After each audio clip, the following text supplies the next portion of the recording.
अस्सलाम वालेकुम and welcome again to my YouTube channel. आज हम वैक्यूल के बारे में डिस्कशन कर लेते हैं। तो मैंने नेशनल बुक फाउंडेशन का कोर्स जो है वो शुरू किया है। चैप्टर नंबर 1 में काफ़ी लेक्चर्स में अपलोड कर चुका हूँ और हमारी जो आज की डिस्कशन होगी ये वैक्यूल्स के बारे में होगी। आसान सा टॉपिक है, सिंपल सा टॉपिक है, लेकिन नॉर्मली वैक्यूल अक्सर क्लासेस में जो है वो हम या जो टीचर्स है वो अक्सर इग्नोर कर रहे होते हैं। तो कोशिश कर ले इसको आप लोग समझे कि वैक्यूल क्या चीज़ है। मैंने सबसे पहला पॉइंट यहाँ पर नोट किया है कि it is large vesicular single membrane bounded structure या single membrane bounded organelle. Normally जो आप लोगों के एफएससी के बुक्स है उसमें वैक्यूल के लिए ऑर्गेनेली लफ्ज़ नहीं यूज़ किया जाता, तो मैंने भी यहाँ पर ऑर्गेनेली की जगह स्ट्रक्चर लिखा है। लेकिन आप लोग नोट करेंगे कि वैक्यूल क्या है, ये एक ऑर्गेनेली है और सिंगल मेम्ब्रेन बाउंडेड ऑर्गेनेली होता है। मैंने यहाँ पर इस वजह से लार्ज वेसिकुलर स्ट्रक्चर लिखा है क्योंकि ये भी वेसिकल्स में ऑलमोस्ट आप बोले आता है सैक लाइक स्ट्रक्चर होता है। तो चूँकि सैक लाइक स्ट्रक्चर है इस वजह से इसको वेसिकुलर स्ट्रक्चर बोलते हैं।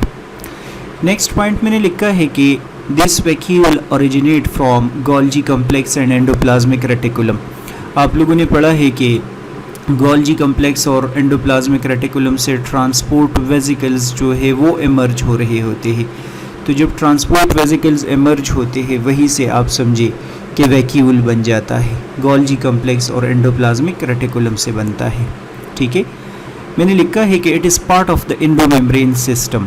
लास्ट लेक्चर में भी मैंने आप लोगों के सामने डिस्कशन की थी कि एंडोमेम्ब्रेन सिस्टम में आपका सेल मेम्ब्रेन आता है, न्यूक्लियर एनवेलप जिसको आप लोग न्यूक्लियर मेम्ब्रेन बोलते हैं वो आता है, एंडोप्लाज्मिक रेटिकुलम आता है, गोल्जी कॉम्प्लेक्स का मेम्ब्रेन आता है, लाइसोसोम का मेम्ब्रेन आता है, वैक्यूल का मेम्ब्रेन आता है।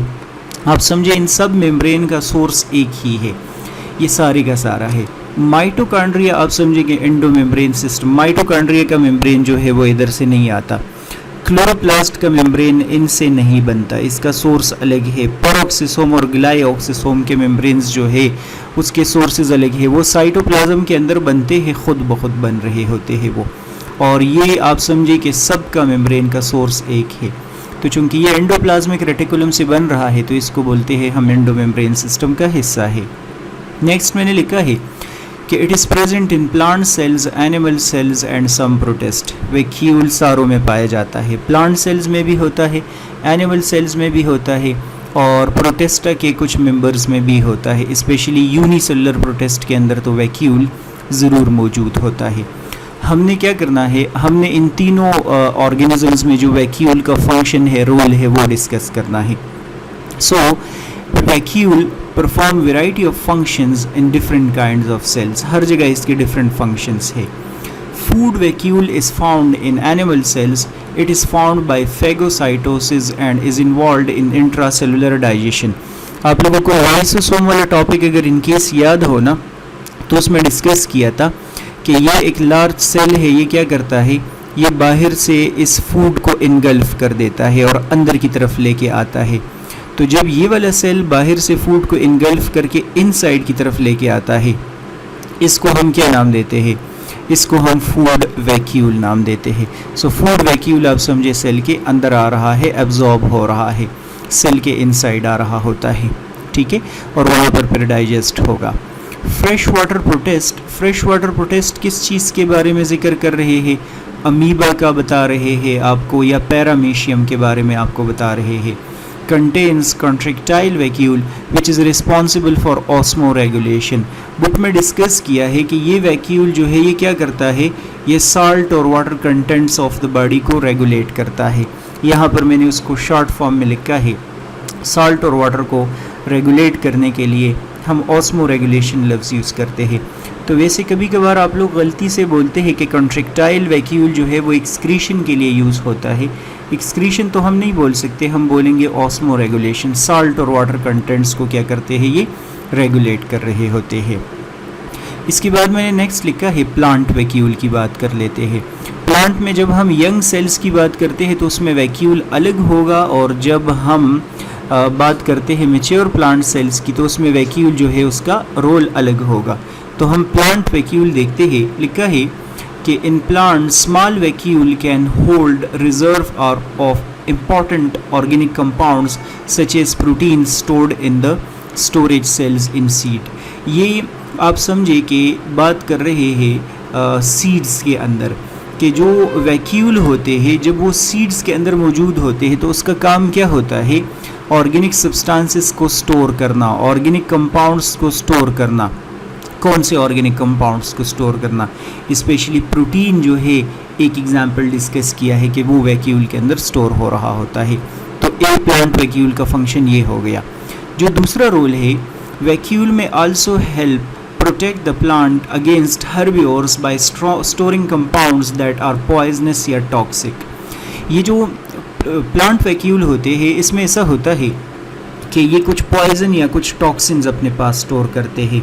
अब सपोज करते हैं कि एनिमल आता है, हर्बिवोर्स उन एनिमल्स को बोलते हैं जो प्लांट्स पे फीड करते हैं और वो इस प्लांट पे फीड करता है, तो आप लोग देख ले कि वो एनिमल को नुकसान पहुंच जाएगा। तो वो एनिमल लर्न कर जाएगा कि मुझे इस प्लांट पे नहीं फीड करना चाहिए क्योंकि इसमें तो पॉइजन है।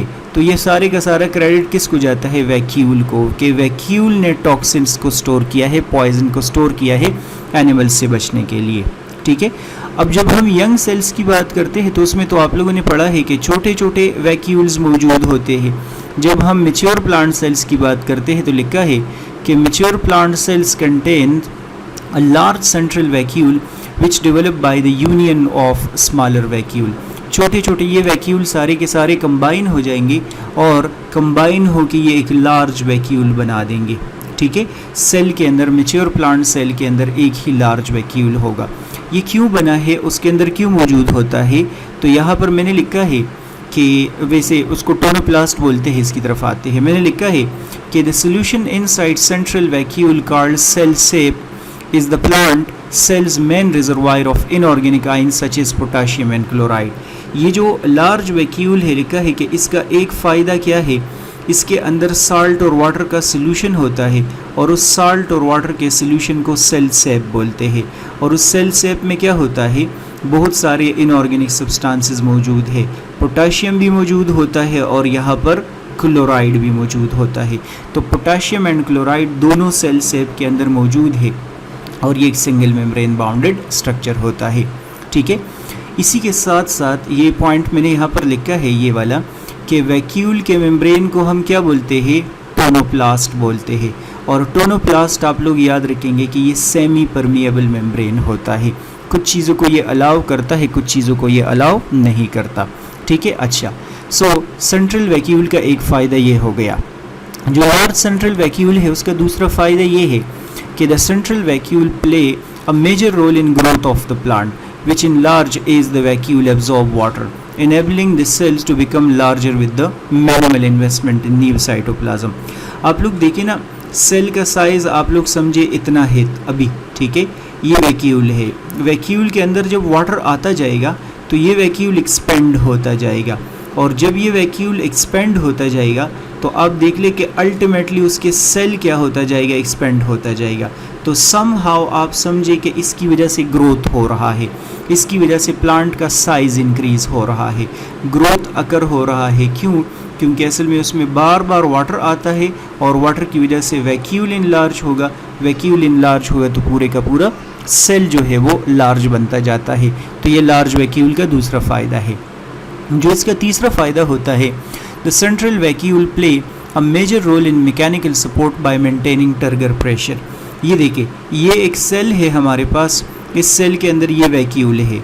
जब इसके अंदर बार बार वाटर आता है तो आप देख ले कि ये सेल एक्सपेंड होता जाएगा, ये साइटोप्लाज्म के ऊपर प्रेशर एग्जर्ट करेगा। वैक्यूल क्या करेगा? साइटोप्लाज्म के ऊपर प्रेशर एग्जर्ट करेगा और साइटोप्लाज्म सेल वॉल के ऊपर प्रेशर एग्जर्ट करेगा। तो वैक्यूल जो सेल वॉल के ऊपर प्रेशर एग्जर्ट करता है इसको बोलते हैं टर्गर प्रेशर। क्या बोलते हैं? Turgor pressure. टर्जिडिटी प्रोवाइड करता है और टर्जिडिटी का फ़ायदा क्या होता है? मैकेनिकल सपोर्ट प्रोवाइड करना। स्पेशली कौन से प्लांट्स में? नॉन वैस्कुलर प्लांट्स में, जिनके अंदर जाइलम और फ्लोएम नहीं होते, उन प्लांट्स को सपोर्ट कौन प्रोवाइड करता है? टर्जिडिटी या टर्गर प्रेशर क्या करता है? सपोर्ट प्रोवाइड करता है। ठीक है। सो लार्ज वैक्यूल के हमने 3 फ़ायदे जो है वो डिस्कस किए हैं। एक फ़ायदा क्या है, ये मैकेनिकल सपोर्ट प्रोवाइड कर रहा है, दूसरा ये ग्रोथ में हेल्प कर रहा होता है, तीसरा आप लोगों ने डिस्कस किया कि ये इनऑर्गेनिक सब्सटेंसेस को स्टोर कर रहा है, फोर्थ आप लोगों ने डिस्कस किया पॉइजन को स्टोर कर रहा है, टॉक्सिन्स वगैरह एनिमल से बचने के लिए, फिफ्थ आप लोगों ने डिस्कस किया कि इसमें फूड भी स्टोर हो रहा होता है। कॉन्ट्रैक्टाइल वैक्यूल का आप लोगों ने पढ़ा वो प्रोटेस्ट में है और वो ऑस्मो रेगुलेशन साल्ट और वाटर को मेंटेन कर रहा है।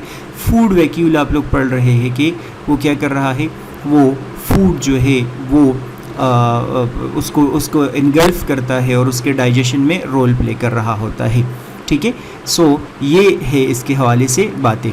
आप लोग यहाँ पर इनकेस अगर वैक्यूल का डायग्राम देखेंगे ना, तो जो लार्ज वैक्यूल होता है, इस सेल को अगर आप लोग 1 मिनट में देखें, ये देखें, ये पूरा सेल है ये वाला, इसके अंदर ये लार्ज वैक्यूल आप लोग देख रहे हैं। और मज़े की बात ये है कि लार्ज वैक्यूल की वजह से सेल के अंदर साइटोप्लाज्म इंतहाई कम हो गया है। स्पेशली इस डायग्राम को देख ले, ये जो डायग्राम आपको नज़र आ रहा है ना, इसमें ये वाला पार्ट क्या है, वैक्यूल है, ठीक है।